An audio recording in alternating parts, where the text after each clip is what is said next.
الشيطان الرجيم بسم الله الرحمن الرحيم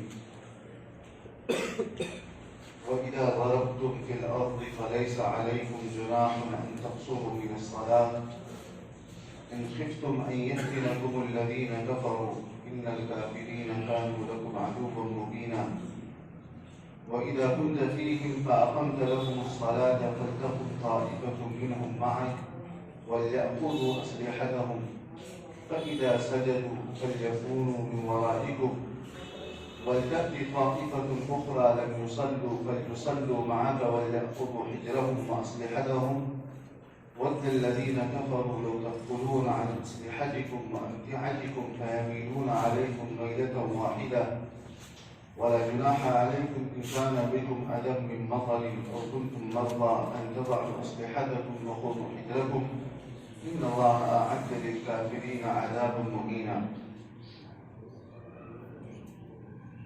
قرآن کریم کی سورہ نساء کی 3 آیات آپ کے سامنے تلاوت کی گئی ہیں، آیت نمبر 101 سے 103 تک۔ ان آیات کا تعلق خوف کی حالت میں نماز سے۔ تینوں آیات میں موضوع یہی ہے کہ اگر کوئی ایسی صورتحال پیش آ جائے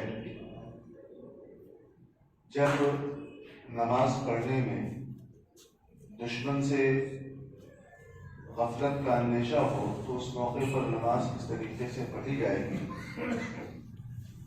ان چیزوں کے تعلق سے تینوں آیتیں روشنی ڈالتی ہیں۔ قرآن کریم یہ کہتا ہے، ان تینوں آیات کا پہلے ترجمہ آپ کے سامنے پیش کیا جاتا ہے کہ مختصراً جو باتیں اس سے معلوم ہوتی ہیں وہ پیش کی جاتی ہیں۔ پہلی آیت میں یہ بات کہی گئی کہ وَإِذَا ضَرَبْتُمْ فِي الْأَرْضِ فَلَيْسَ عَلَيْكُمْ جُنَاحٌ أَن تَقْصُرُوا مِنَ الصَّلَاةِ، کہ جب تم سفر کرو تو کوئی حرج کی بات نہیں ہے، کوئی گناہ کی بات نہیں ہے کہ تم نماز میں قصر کرو۔ اگر تمہیں اس بات کا اندیشہ ہو کہ دشمن تمہیں فتنے میں ڈال دیں گے، جو لوگ کافر ہیں تمہیں فتنے میں ڈال دیں گے، یقیناً کافر تمہارے کھلے ہوئے دشمن ہیں۔ اس آیت سے جو سب سے پہلی بات معلوم ہوتی ہے وہ یہ کہ اسلام میں نماز کا انتہائی عظیم مقام ہے، بلکہ اگر یہ کہا جائے تو شاید غلط نہ ہو کہ اسلام کی تمام عبادتوں کی اصل اور اس کی روح نماز ہے، اور اس کی اہمیت کا اندازہ اس سے لگائیے کہ ہر حال میں، ہر صورت میں، خوف کی حالت ہو، امن کی حالت ہو، نماز کو ساقط نہیں کیا گیا، ختم نہیں کیا گیا، اس کا حکم ہر جگہ پر موجود ہے۔ حتیٰ کہ جہاد کی حالت میں جہاں دشمنوں کی افراد کا، ان کے خطرے کا اندیشہ ہوتا ہے، تلواروں کی چھاؤں میں بھی نماز پڑھنے کا حکم دیا گیا ہے۔ اس کی وجہ در حقیقت یہ ہے کہ اسلام میں جہاد بھی ایک عبادت ہے اور نماز بھی عبادتوں کی روح ہے، اس کی اصل ہے، اس کی بنیاد ہے۔ جہاد جیسے کہ عام طور سے بیان کیا جاتا ہے کہ وہ قتل و قتال کا نام ہے، ایسا نہیں ہے۔ جہاد کی روح در حقیقت یہ ہے کہ دنیا کے اندر امن سلامتی پیدا کی جائے، فساد اور بگاڑ کا خاتمہ کیا جائے، باغیوں کا سر کچلا جائے، اور جو مجرم ہیں ان کو کیفر کردار تک پہنچایا جائے تاکہ انسانیت کا امن سکون دوبارہ بحال ہو سکے۔ اور نماز اسی پیغام امن کی یاد دلاتی ہے۔ اس وجہ سے دونوں کا تعلق، جیسے کہ اس سے پہلے آیات میں بھی واضح کیا گیا تھا، دونوں ایک دوسرے سے مربوط ہیں، ایک دوسرے سے جڑے ہوئے ہیں۔ دوسری بات یہ معلوم ہوتی ہے کہ نماز گرچہ خوف کی حالت میں اس بات کی گنجائش رکھی گئی ہے کہ اگر خوف کی حالت ہے تو نماز جماعت کے ساتھ ضروری نہیں ہے، قرآن میں اس سے پہلے بیان کیا گیا تھا کہ فَإِنْ خِفْتُمْ فَرِجَالًا أَوْ رُكْبَانًا. نماز جیسی اہم ترین عبادت بھی اگر صورت خوف کی ہو تو یہ ضروری نہیں ہے کہ جماعت سے اس کو ادا کیا جائے. اگر خوف ہے، دشمنوں کے حملے کا اندیشہ ہے، تو انسان چاہے تو سواری پر سوار ہو کر پیدل چلتے ہوئے، بھاگتے ہوئے، دوڑتے ہوئے، جس طریقے سے ممکن ہو سکے نماز کو ادا کرے. اس سے دونوں چیزیں معلوم ہوتی ہیں. ایک تو یہ معلوم ہوتی ہے کہ نماز کتنی اہم ترین شے ہے کہ اس کو ختم نہیں کیا جا رہا. ہر صورت میں نماز کو مقدم رکھا گیا ہے، اس کی تلقین کی گئی ہے، اس کا حکم دیا گیا ہے. اور دوسری طرف یہ بات بھی ہے کہ اللہ تبارک و تعالیٰ نے انسان کی تمام حالتوں کا کتنا خیال رکھا ہے. جیسی صورتحال ہے اس اعتبار سے اس کو رعایتیں دی گئی ہیں، رخصتیں دی گئی ہیں. گرچہ یہ حکم پہلے نازل ہو چکا تھا کہ اگر تمہیں خوف کی حالت ہے، دشمنوں کا اندیشہ ہے، حملہ ہو سکتا ہے، اور جماعت کی صورت میں جماعت قائم کرنے کی کوئی صورت نہیں رہ گئی ہے، تو پھر اس صورت میں تم کھڑے ہو کر، لیٹے ہوئے، سواری پر سوار ہوئے، دوڑتے ہوئے، بھاگتے ہوئے، جس طریقے سے چاہو نماز ادا کرو. فَإِنْ خِفْتُمْ فَرِجَالًا أَوْ رُكْبَانًا. پیدل چل رہے ہیں وہاں بھی نماز پڑھ لیجیے کھڑے کھڑے. اور اس کے لیے کبھی کبھی تو یہ بھی گنجائش رکھی گئی کہ قبلہ رجوع ہونا بھی ضروری نہیں. اگر قبلہ ایسی صورت میں ہے کہ دوسری جانب سے دشمن حملہ کر سکتے ہیں تو قبلہ رجوع ہونا بھی ضروری ہے. لیکن اسی کے ساتھ ساتھ جماعت بھی بہت اہم ترین ہے.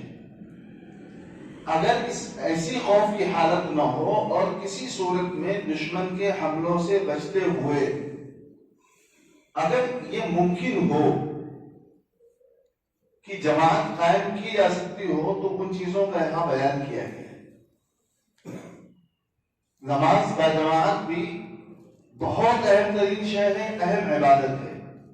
گویا نماز پڑھنا ایک الگ عبادت ہے، نماز کا قائم کرنا الگ عبادت ہے، نماز کو جماعت کے ساتھ قائم کرنا یہ الگ عبادت ہے. اور انسان کا اپنا جانی مالی تحفظ کرنا یہ بھی اس کی ذمہ داری ہے. اس سے معلوم ہوتا ہے کہ اسلام کا مزاج اس دنیا کے اندر جو انسان کو اپنے متقین کو دینا چاہتا ہے وہ یہ ہے کہ اس میں اللہ تبارک و تعالیٰ کی ذات پر بھروسہ بھی ہو، حفاظت کی خود تدبیریں بھی اختیار کرے. یعنی توکل بھی ہو، تدبیر بھی ہو، بہادری بھی ہو، اور بہادری کے ساتھ ساتھ حکمت بھی ہو. توکل کا یہ مطلب بالکل نہیں ہے کہ ہم اپنی حفاظت سے غافل ہو جائیں اور یہ سمجھ لیں کہ جب اللہ پر ہم نے بھروسہ کر لیا تو اللہ ہماری حفاظت فرمائے گا. حکمت، تدبیر، بہادری اور توکل، یہ چاروں چیزیں اسلام ایک ساتھ لے کر کے سکتا ہے. اور یہاں جو صورت بیان کی گئی یہ اس سے معلوم ہوگا خود اللہ کے رسول صلی اللہ علیہ وسلم پر صورت نازل ہوئی اور آپ صلی اللہ علیہ وسلم کو حکم دیا گیا کہ ایسا کریں.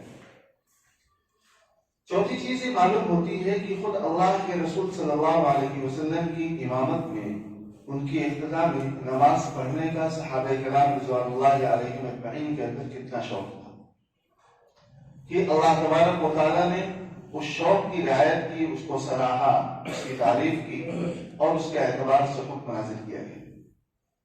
کہا گیا کہ جب آپ سفر میں ہوں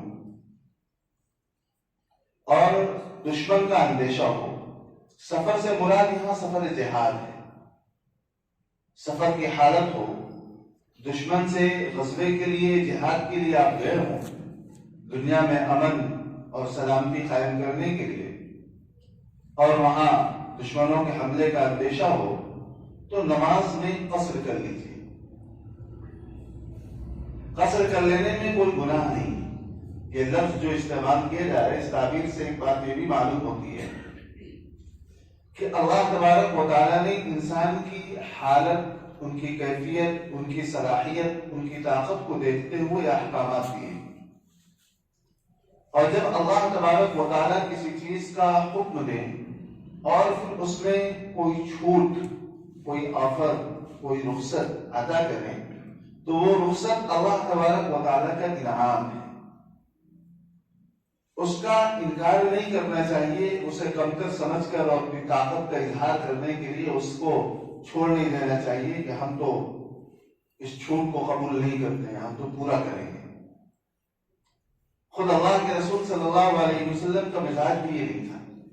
آپ صلی اللہ علیہ وسلم کے مزاج کے سلسلے میں حدیث میں آتا ہے کہ اذا خیر بین امرین اختار ایسرہما، کہ جب آپ صلی اللہ علیہ وسلم کو دو چیزوں میں سے کسی چیز کا اختیار دیا جاتا، یہ کر لو یا یہ کر لو، تو آپ صلی اللہ علیہ وسلم اس چیز کو لیتے تھے اپنے ذمے جس کا کرنا، جس کا ادا کرنا، جس کا بجا لانا سب سے آسان ہوتا تھا۔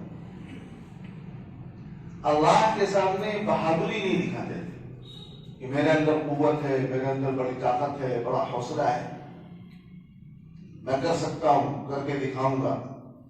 یہ جو مزاج ہے یہ غلو فی الدین کا مزاج ہے، دین میں غلو کرنا، دین کے تعلق سے سختی کرنا، جبکہ اللہ تبارک و تعالیٰ نے اس دین کو آسان بنایا ہے۔ انسان کمزور ہے، خود قرآن کہتا ہے کہ انسان کمزور ہے، خلق الانسان ضعیفا، انسان کو ہم نے کمزور پیدا کیا۔ اب اس کمزور انسان کو جو ہم نے ذمہ داریاں دی ہیں وہ ذمہ داریاں ہر حالت میں یکساں نہیں ہیں، بعض حالات میں کسی اور طریقے سے ہیں، بعض حالات میں ہم نے کچھ اس میں تخفیف کر دی ہے، اس کمی کر دی ہے اس کی کمزوری کو دیکھتے ہوئے۔ اب اگر وہ کمزور انسان اللہ تبارک و تعالیٰ کے سامنے اپنی مضبوطی کا اظہار کرے تو خود ہار جائے گا، اللہ تبارک و تعالیٰ کو ہرا نہیں پائے گا۔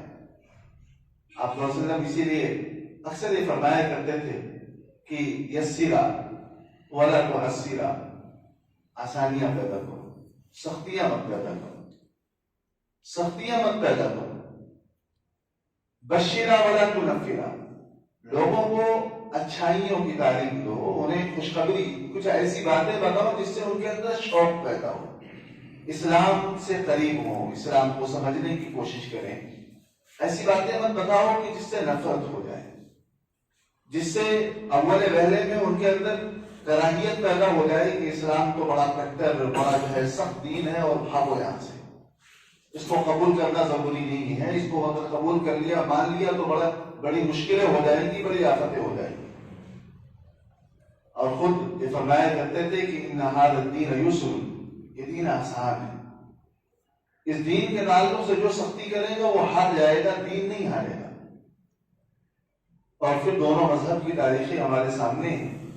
عیسائیوں نے اپنے مذہب کے سلسلے میں بڑا غلو کیا، بہت غلو کیا، یہاں تک کہ انہوں نے دنیا کو بالکل تیاگ دیا، ختم کر دیا کہ دنیا ہمارے لیے نہیں ہے، دنیا کسی اور کے لیے ہے، ہم تو عبادت کے لیے پیدا کیے گئے ہیں۔ اور ان کی ایک بہت بڑی تاریخ گزری ہے اس حالت میں کہ پہاڑوں میں، جنگلوں میں، صحراؤں میں آباد ہیں، وہاں ان کے گرجا گھر ہیں، یعنی چرچ ہیں، وہاں وہ صدیوں عبادت کر رہے ہیں، ان کو کاروبار دنیا سے کوئی مطلب نہیں۔ قرآن نے اس کی مذمت کی اور کہا کہ رہبانیت ہے، رہبانیت ہے، بالکل ایک چیز کو چھوڑ دینا اور یوں لاتعلق ہو جانا دنیا سے، یہ رہبانیت ہے جو تم نے خود اپنی جانب سے گڑھ لی ہے، تمہارا اپنا بنایا وہ دین بن گیا ہے، خدا کا دین نہیں ہے۔ قرآن کریم یہاں بتانے کے لیے آیا ہے کہ انسان اس دنیا کے اندر کیسا ہے، دنیا چھوڑ کر نہیں، دنیا چھوڑ کر نہیں، اس دنیا کے اندر آپس میں انسانوں کے ساتھ، حکومت کے ساتھ، ہر شعبے میں انسان کس طریقے سے اس کا رویہ ہو، اس کا رہن سہن کیسا ہو۔ ظاہر ہے کہ اگر قرآن کریم جیسا کہ سمجھا جاتا ہے، قرآن کریم اگر آخرت کا دین ہوتا، آخرت کا دین ہوتا اور یہ انسان صرف آخرت کے لیے پیدا کیا گیا ہو، آخرت کے لیے ہوتا تو اس کو پیدا کرنے کی ضرورت کیا تھی؟ اسے پیدا کرنے کی کیا ضرورت تھی؟ پھر قرآن کو پیش کرنے کی کیا ضرورت تھی؟ یہ دنیا دارالامتحان ہے، یہاں اس کے مطابق زندگی گزارنا یہ بتانے کے لیے آیا ہے۔ یہاں زندگی اس کے مطابق گزرے گی تو آخرت کی صلاح ہے، کامیابی ہے۔ مومن کی نگاہ میں کامیابی آخرت کی ہونی چاہیے، دنیا کی نہیں ہونی چاہیے، یہ بات یقینی ہے، لیکن قرآن دنیا کے لیے ایک گائیڈ لائن ہے، آخرت کے لیے گائیڈ لائن کم ہے، دنیا کے لیے زیادہ ہے۔ آخرت کی گائیڈ لائن تو خود اللہ تبارک و تعالیٰ طے کریں گے، یہاں اس کے مطابق ہمیں فالو کرنا ہے، چلنا ہے، تو یہ دین ہے، دنیا سے تعلقی نہیں سکھاتا ہے۔ تو عیسائیوں نے ایسا کیا تھا، آپ صلی اللہ علیہ وسلم نے اور قرآن کریم نے اس سے روکا ہے۔ تیسری بات یہ معلوم ہوتی ہے بہت جو اہم ہے کہ نماز جیسی اہم ترین عبادت، نماز جیسی اہم ترین عبادت اور پھر نماز با جماعت عبادت، اس میں اللہ تبارک و تعالیٰ نے حالات کے اعتبار سے تخفیف کی ہے۔ کم پڑھو، 2 رکعت کہا گیا پڑھ لیجیے قصر کی حالت میں، اور دشمنوں سے اپنی حفاظت کا انتظام کرو، دشمنوں سے اپنی حفاظت کا انتظام کرو۔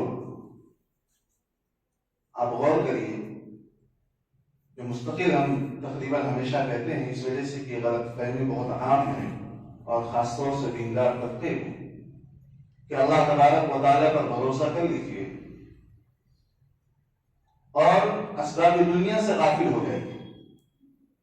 توکل کا مطلب نہیں، اللہ تبارک و تعالیٰ نے نماز جیسی اہم ترین عبادت میں جس کو ہر حالت میں فرض رکھا ہے اور جہاں تک ہو سکے جماعت کے ساتھ اسے ادا کرنا ضروری اور فرض قرار دیا گیا ہے۔ ڈیفنس کی جب حالت پیدا ہو جائے، خوف کی حالت پیدا ہو جائے، تو یہ نہیں کہا کہ تم نماز پوری پڑھتے رہنا، تمہاری ذمہ داری میں لیتا ہوں، نہیں کہا کہ 2 رکعت پڑھو، نماز کم کر دو، حفاظتی تدبیر اختیار کرو، دشمن سے بچنے کی کوشش کرو، اللہ پر بھروسہ رکھو، دونوں ایک ساتھ، توکل بھی ہے، تدبیر بھی ہے۔ بہادری بھی دکھانا ہے تمہیں، لیکن بہادری کا مطلب یہ نہیں کہ پہاڑ سے چھلانگ لگا دی جائے، بہادری کا مطلب یہ نہیں ہے کہ دریاؤں میں کود جایا جائے اور تیرنا نہ آتا ہو، دریا میں کود جائے تیرنا نہ آتا ہو، یہ اسلام کی تعلیم نہیں ہے۔ ہمیں تیرنا نہیں آتا، ہم کود جائیں گے، اللہ بچائے گا اس لیے کہ اس کے لیے کود رہے ہیں، نہیں، آپ کو تیرنا آتا ہو تب کودیے۔ دشمن اگر کئی ہزار کی تعداد میں ان کے پاس اسلحے ہیں تو تمہاری قوت بھی ساز و سامان کے اعتبار سے ویسی ہونی چاہیے، تمہیں لڑنے کا ہنر آنا چاہیے، مقابلے کی جو تدبیریں ہو سکتی ہیں وہ تمہارے اندر ہونا چاہیے، یہ حکمت ہے۔ حکمت بھی ہونی چاہیے اور بہادری بھی ہونی چاہیے، یعنی عقل کا بھی استعمال ہو اور بہادری کا بھی استعمال ہو۔ تنہا بہادری کافی نہیں، تنہا حکمت کافی نہیں، تنہا توکل کافی نہیں، تنہا تدبیر کافی نہیں، توکل بھی ہو، تدبیر بھی ہو، حکمت بھی ہو اور بہادری بھی ہو۔ یہ مزاج اللہ تبارک و تعالیٰ ایک اپنے ماننے والوں کو اور اہل ایمان کو دیتا ہے۔ یہ چیزیں ذہن میں رکھ کر کے اب قرآن کریم کی آیتیں پڑھیے۔ قرآن کہتا ہے کہ وَإِذَا ضَرَبْتُمْ فِي الْأَرْضِ فَلَيْسَ عَلَيْكُمْ جُنَاحٌ أَن تَقْصُرُوا مِنَ الصَّلَاةِ، کہ جب تم سفر میں ہو، سفر سے مراد خاص طور سے یہاں اس سیاق میں جہاد کا سفر ہے، تو کوئی گناہ کی بات نہیں ہے کہ تم نماز میں قصر کر دو، اگر تمہیں اس بات کا اندیشہ ہو کہ جو لوگ کافر ہیں، تمہارے دشمن ہیں، وہ تمہیں فتنے میں ڈال دیں گے۔ یقیناً اللہ تبارک و تعالیٰ نے کافروں کے لیے بہت دردناک عذاب، یعنی کھلا ہوا، یعنی کافر تمہارے کھلے ہوئے دشمن ہیں۔ یہاں پر قصر کی جو بات آئی ہے نماز میں کمی کی، قرآن کریم میں اصلاً تو جہاد کے سفر میں چونکہ تکلیف ہے، مشقتیں ہیں، دشمن کے حملے کا اندیشہ ہے، اس تناظر میں آئی، لیکن الفاظ عام ہیں۔ یہ نہیں کہا گیا کہ جب تم جہاد کے سفر میں ہو تو نماز میں قصر کر لینا، نہیں، جو بات کہی گئی کہ جب تم سفر میں ہو، گرچہ مراد یہاں جہادی کا سفر ہے لیکن سفر کو عام رکھا گیا ہے، اسی لیے محدثین نے، فقہا نے اور خود آپ صلی اللہ علیہ وسلم کا عمل یہ تھا کہ کوئی بھی سفر ہو، کسی بھی مقصد کے خاطر سفر ہو، اگر انسان سفر کی حالت میں ہے تو نماز میں کمی کر لے گا، اور کمی کا طریقہ یہ ہے کہ جو نمازیں 4 رکعت کی ہیں ان کو 2 رکعت پڑھے گا، جو 2 رکعت کی ہیں ان کو پوری پڑھے گا، جو 3 کی ہیں 3 کو بھی پوری پڑھے گا. اور یہ قصر کا حکم فرض نمازوں کے لیے، قصر کا حکم فرض نمازوں کے لیے ہے، سنن اور نوافل کے لیے نہیں. سفر اور جہاد کی حالت میں سنت اور نفل کا مسئلہ یہ ہے کہ اگر دشمن کا اندیشہ نہ ہو، تکلیف کا احساس نہ ہو، بدن زیادہ تھکا ہوا نہ ہو، تو حسب سہولت اور حسب فضیلت، نمازوں کی فضیلت کے اعتبار سے سنت، واجب، سنت مؤکدہ، سنت غیر مؤکدہ وغیرہ ادا کرتے ہیں. اگر بالکل راحت ہے، کوئی خوف نہیں ہے، حالت پر امن ہے، مشقت بھی نہیں ہے، سفر کی وجہ سے سامان غائب ہو جانے کا اندیشہ بھی نہیں ہے، گھر میں پہنچ گئے کسی کے، کسی مسجد میں ہے اور سفر بڑا آرام دے رہا ہے، تو جتنی چاہے نماز پڑھے. البتہ فرض نمازیں وہ 4 رکعت والی 2 رکعت ہو جائیں گی، 3 رکعت والی 3 ہی رہیں گی، اس کو پڑھ لیا جائے، یہ ضروری ہے.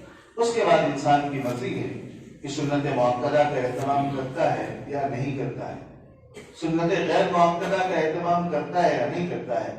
اگر وقت ہو تو کرنا چاہیے، بہتر ہے. اگر نہیں کرتا ہے، تساہلاً نہیں بلکہ اس کو وقت نہیں مل رہا، تو پھر اس صورت میں اللہ نے رعایت رکھی ہے کہ کوئی بات نہیں ہے.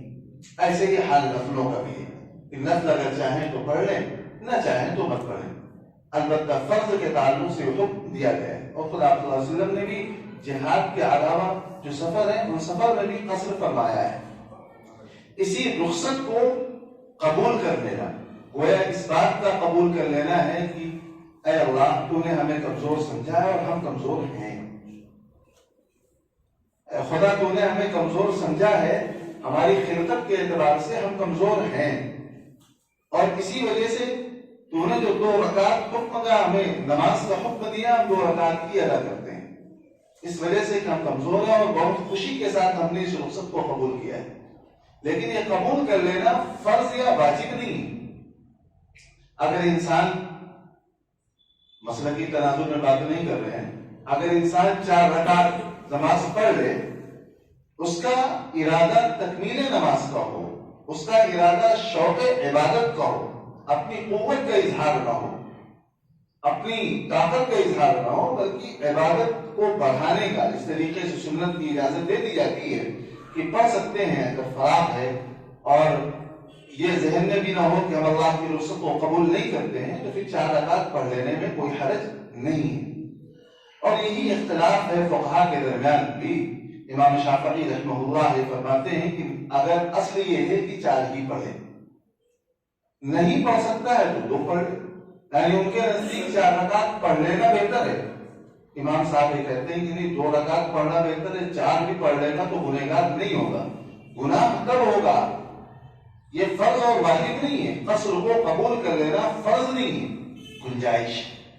اللہ نے گنجائش رکھی ہے، جس نے گنجائش پر عمل کیا وہ بھی ثواب کا مستحق ہے، اور جس نے گنجائش پر عمل نہیں کیا بلکہ پوری نمازیں پڑھی ہیں وہ بھی ثواب کا مستحق ہے. گناہ اس صورت میں ہوتا ہے جب انسان یہ سمجھنے لگے کہ 2 رکعت پڑھنا غلط ہے. گناہ اس صورت میں ہوتا ہے جب یہ سمجھے کہ 4 رکعت پڑھوں گا تبھی نماز مکمل ہوگی، 2 رکعت پڑھوں گا تو نماز مکمل نہیں ہوگی. یا اگر 2 رکعت پڑھی ہے اور 4 رکعت پڑھنے کو غلط سمجھ رہا ہے تو دونوں لوگ گنہگار ہیں. تو یہ اختلاف ہے، گنجائش رکھی گئی ہے. ہم بھی یہ سمجھتے ہیں کہ اس گنجائش کو قبول کر لینے میں زیادہ ثواب ہے، اور اگر 4 رکعت پر عمل کر لے اپنی حوصلے کے اظہار کے لیے، شوق کی تکمیل کے لیے، تو اس کی بھی گنجائش رکھی گئی ہے، گناہ نہیں ہے. تو یہ قصر کا مسئلہ ہے. قصر کے بہت سے احکامات ہیں کہ عام طور سے انسان مسافر کب ہوتا ہے. اس کے موٹے موٹے چند یہ ہیں کہ تقریباً 70-75 اختلاف ہے. بعض لوگوں نے 72 کہا، بعض نے 75، بعض نے 78. اور اختلاف اس وجہ سے ہے کہ اللہ کے رسول صلی اللہ علیہ وسلم کے زمانے میں مسافت ناپنے کے جو پیمانے ہوتے تھے وہ پیمانے مختلف ہوتے تھے. وہ پیمانے مختلف بدل گئے. جیسے کہ اس سے پہلے آپ کے یہاں سیر وغیرہ چلتا تھا، من چلتا تھا، اب وہ چیزیں ختم ہو گئی ہیں. اس کی جگہ پر کلو آ گیا ہے، کلو میٹر شروع ہو گیا ہے. اس سے پہلے لوگ میل سے ناپا کرتے تھے، اس سے پہلے جو الفاظ ملتے ہیں وہ فرسخ وغیرہ کے ملتے ہیں، تو فقہا نے ان چیزوں کو ناپنے میں ان کے یہاں مطلب فرق ہوا ہے۔ تو اس اعتبار سے عموماً فقہا کی رائے مختلف ہیں۔ اس اعتبار سے اگر یہ مان لیا جائے درمیانی 90 تک بھی لوگوں نے پہنچایا ہے، 70 تک بھی لے کر کے آئے ہیں، درمیانی 78 80 75 وغیرہ کی جو مسافت ہے، اپنے شہر سے باہر اگر کہیں دور چلا گیا ہے یا جانے کا ارادہ ہے تو پھر انسان مسافر ہو جاتا ہے۔ مسافر جب تک وہ سفر میں رہے گا تب تک وہ مسافر ہے۔ کسی ایک جگہ اس کا قیام اگر 15 دن سے کم ہے تو وہ مسافر ہے۔ 15 دن سے کم کا ارادہ اصل ارادہ ہے، 15 دن سے کم کا اگر ارادہ ہے رکنے کا تو وہ مسافر ہے۔ کہ 10 دن ہو گئے کہ یہاں سے دوسری جگہ جانا ہے تو پھر وہ مسافر ہی رہے گا جب تک کہ اپنے وطن واپس نہ آ جائے۔ پھر وطن کے تعلق سے بڑی تفصیلات ہیں جو قرآن کریم میں ذکر نہیں کی گئی ہیں، احادیث کی روشنی میں فقہا نے ترتیب دی ہیں، کسی موقع پر آپ اس کے بارے میں معلوم کر لیں۔ تو یہ کہا گیا کہ وَإِذَا ضَرَبْتُمْ فِي الْأَرْضِ فَلَيْسَ عَلَيْكُمْ جُنَاحٌ أَن تَقْصُرُوا مِنَ الصَّلَاةِ کہ جب تم سفر میں ہو تو کوئی گناہ کی بات نہیں کہ تم نماز میں تخفیف کر لو، کمی کر لو، قصر کر لو۔ اگر تمہیں اندیشہ ہے کہ کافر جو تمہارے دشمن ہیں تمہیں فتنے میں ڈال دیں گے، اور پھر آگے کی جو صورت ہے کہ خوف ہو، اصل یہ ہے کہ خوف ہو، خوف کی حالت میں قصر ہے۔ پھر آپ صلی اللہ علیہ وسلم کا عمل ان حالتوں میں بھی ہے جہاں خوف نہ ہو، تو عام سفر بھی آ گئے۔ سفر جہاد میں جب دشمن کا خوف ہو اس صورت میں نماز کیسے پڑھی جائے گی؟ اس صورت میں نماز کیسے پڑھیں گے؟ اگر ممکن ہے تو ہم پہلے کہہ چکے ہیں کہ تنہا پڑھ لے، پیدل کھڑا ہوا پڑھ لے، سواری پر پڑھ لے، چلتے ہوئے پڑھ لے، دوڑتے ہوئے پڑھ لے، حملہ کرتے ہوئے پڑھ لے، جیسے چاہے پڑھ لے۔ لیکن اگر ممکن ہے جماعت کے ساتھ پڑھنا تو جماعت قائم کرے، اور خاص طور سے انسان کی ہر صحابی کی خواہش ہوگی کہ اللہ کے رسول موجود ہے تو ان کی امامت میں پڑھے۔ اور قرآن کی جو آیت آگے آ رہی ہے یہاں اس بات کی صراحت ہے کہ اللہ کے رسول جب آپ ان کے درمیان موجود ہوں اور خوف کی حالت ہو تو کیسے نماز پڑھیں۔ یہاں جو صورت بیان کی گئی ہے وہ زیادہ واضح نہیں، اسی وجہ سے مفسرین کے درمیان اس سلسلے میں اختلاف ہے کہ صحیح صورت کیا ہوگی۔ ہمیں جو بات اس سے سمجھ میں آئی ہے وہ یہ، اور عام مفسرین نے بھی یہ بات بیان کی ہے کہ چونکہ 4 رکعت والی نمازیں 2 رکعت پڑھی جائیں گی، 4 رکعت والی نمازیں 2 رکعت پڑھی جائیں گی، تو کچھ لوگ آپ صلی اللہ علیہ وسلم کے ساتھ نماز میں شریک ہو جائیں، ہتھیار اتارے نہیں، پوری احتیاط رکھیں، پوری احتیاط رکھیں، دشمنوں پر نظر ہو، ہتھیار سے لیس ہو، ہتھیار سے لیس یعنی زرہ پہنے ہوئے ہیں، خود لگائے ہوئے ہیں، اور ان کے ہاتھ میں ڈھال بھی ہے، تلوار بھی ہے، تلوار کو نیام میں رکھ لیجیے، ڈھال کہیں لٹکا سکتے ہیں اسے لٹکا لیجیے، اور نماز شروع کریے۔ آپ صلی اللہ علیہ وسلم امام ہوں گے، پیچھے صحابہ کرام ہوں گے، کچھ لوگ رکے رہیں ان کے پیچھے ہتھیار سے لیس ان کا گھیرا بنا کر کے لوگ کھڑے رہیں، تاکہ یہ جو نمازی ہیں باجماعت نماز ادا کر رہے ہیں، دشمن کا حملے کا خوف بھی ہے، ان کو کوئی تکلیف نہ ہونے پائے۔ اس کے بعد جب 1 رکعت مکمل ہو جائے تو آپ صلی اللہ علیہ وسلم کو حکم دیا گیا کہ آپ تھوڑا سا توقف کر لیں، رک جائیں، کہ تیزی کے ساتھ یہ لوگ دوسری رکعت اپنی خود بخود مکمل کر لیں۔ ان کی 2 رکعت ہو جائیں گی، آپ صلی اللہ علیہ وسلم کی 1 رکعت۔ اب جب یہ نماز پڑھ چکے ہیں تو یہ پیچھے ہٹ جائیں، وہ لوگ جو اب تک ڈیفنس کا فریضہ انجام دے رہے تھے وہ آئے، وہ نماز میں شامل ہو جائیں، اور یہ لوگ ان کی پوزیشن لے لیں، اور یہ 1 رکعت ان کو آپ صلی اللہ علیہ وسلم کے ساتھ ملے گی۔ آپ صلی اللہ علیہ وسلم کی 2 رکعتیں ہو جائیں گی، ان کی 1 رکعت ہوگی، پھر یہ کھڑے ہو کر کے اپنی دوسری رکعت مکمل کر لیں۔ ایک صورت تو یہ ہے جو بہتر ہے سمجھ میں آئے۔ فقہا نے دوسری صورتیں اور بھی بیان کی ہیں، وہ یہ کہ آپ صلی اللہ علیہ وسلم 4 رکعت نماز پڑھیں گے، 4 رکعت نماز پڑھیں گے، 2 رکعت پہلی ایک جماعت آئے گی جو 2 رکعت مکمل کرے گی، پھر 2 رکعت مکمل ہو جائے تو وہ ہٹ جائیں، پھر دوسرے آئے وہ 2 رکعت مکمل کر لیں۔ ایک صورت یہ بیان کی گئی ہے، لیکن یہ صورت اس اعتبار سے بہتر نہیں معلوم ہوتی، ممکن نہیں کہ یہ بھی صحیح ہو کہ آپ صلی اللہ علیہ وسلم کو اللہ تبارک و تعالیٰ نے رخصت کا حکم فرمایا ہے، اور رخصت کی نماز 2 رکعت ہوتی ہے، اور آپ صلی اللہ علیہ وسلم رخصت پر عمل نہیں کریں گے تو قرآن کریم کے تقاضے کے خلاف ہوگا، اور آپ صلی اللہ علیہ وسلم سے اس بات کا انکار نہیں ہے، لہذا آپ رخصت پر عمل کریں گے، 2 رکعت نماز پڑھیں گے، 4 نہیں پڑھیں گے، 2 رکعت نماز پڑھیں گے، 4 نہیں پڑھیں گے۔ تو بعض لوگوں نے رائے بھی رکھی ہے کہ آپ صلی اللہ علیہ وسلم 4 پڑھیں، صحابہ کرام کی ایک جماعت آدھی وہ 2 رکعت نماز پڑھے، وہ فارغ ہو جائے، پھر دوسرے آئے وہ بھی 4 رکعت نماز پڑھ لیں، اس لیے دونوں کو آپ صلی اللہ علیہ وسلم کی امامت میں نماز پڑھنے کا شرف بھی حاصل ہو جائے گا، نماز میں قصر بھی حاصل ہو جائے گا۔ ممکن ہے کہ صورت بھی ہو، لیکن قرآن کریم کے اسلوب سے یہ بات زیادہ معین نہیں ہوتی ہے۔ ایک صورت یہ بھی رکھی گئی کہ آپ صلی اللہ علیہ وسلم کے پیچھے یہ لوگ 1 رکعت نماز پڑھیں، آپ صلی اللہ علیہ وسلم 1 رکعت پڑھیں، پھر اس کے بعد دوسرے 2 رکعت نماز پڑھیں، پھر یہ لوگ اپنی نماز مکمل کرتے رہیں۔ قرآن کہتا ہے، دیکھیں وَإِذَا كُنْتَ فِيهِمْ فَأَقَمْتَ لَهُمُ الصَّلَاةَ فَلْتَقُمْ طَائِفَةٌ مِّنْهُمْ مَعَكَ وَلْيَأْخُذُوا أَسْلِحَتَهُمْ، کہ جب آپ ان کے درمیان موجود ہو، یعنی آپ حیات ہیں، ظاہر ہے کہ آپ صلی اللہ علیہ وسلم اب تو موجود نہیں ہیں، اب موجود نہیں ہیں تو آپ صلی اللہ علیہ وسلم کی امامت میں نماز پڑھنے کا جو ثواب ہے اور اس کا جو شوق ہے، اس کا کوئی معنی بھی نہیں رہ گئے کہ اگر آپ ان میں موجود ہیں اور آپ ان کے لیے نماز قائم کریں تو چاہیے کہ ان کی ایک جماعت آپ کے ساتھ ہو جائے، نماز میں شریک ہو جائے۔ وَلْيَأْخُذُوا أَسْلِحَتَهُمْ، اور وہ اپنے اسلحوں کو پہنے رہیں، اس سے لیس رہیں۔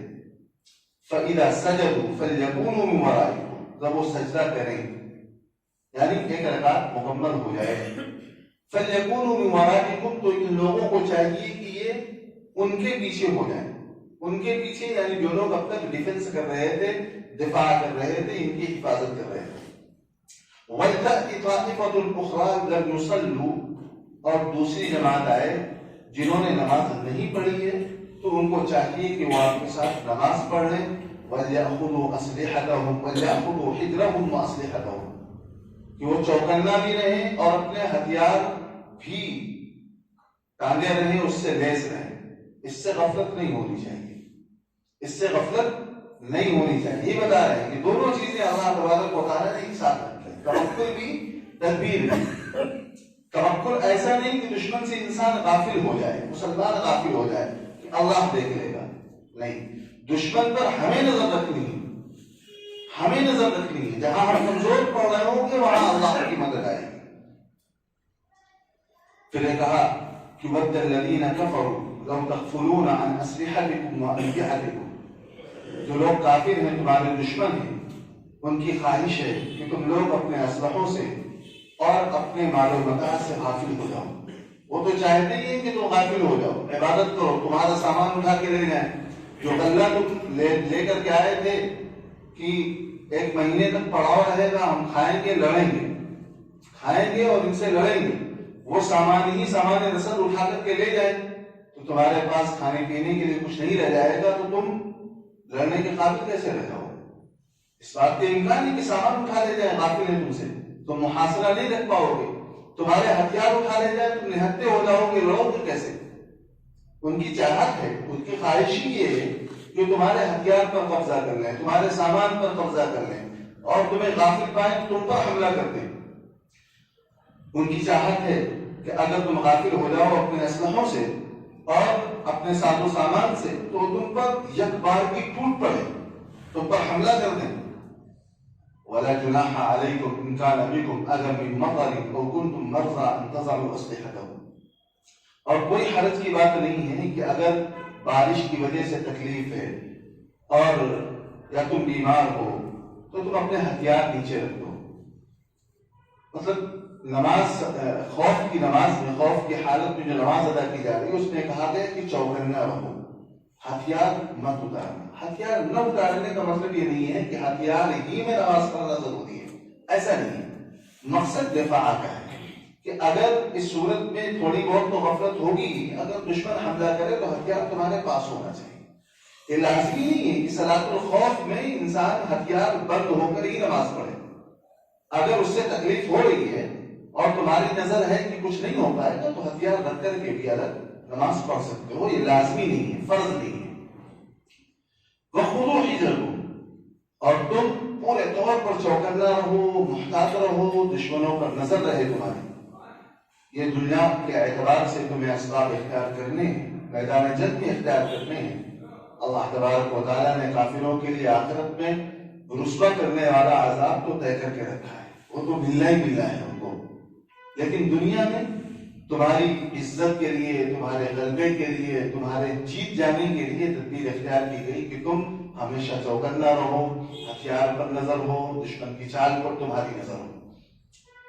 پھر یہ کہا گیا کہ صلاۃ الخوف میں اچھے طور پر نماز تو نہیں ہوئی، کچھ نمازیں کم ہو گئی، ایک رکعت کے لیے جلدی جلدی پڑھ لی گئی، کھڑے ہو کر کے پڑھ لی گئی، قبلہ رو نہیں ہو پائے، کبھی موقع نہیں ملا۔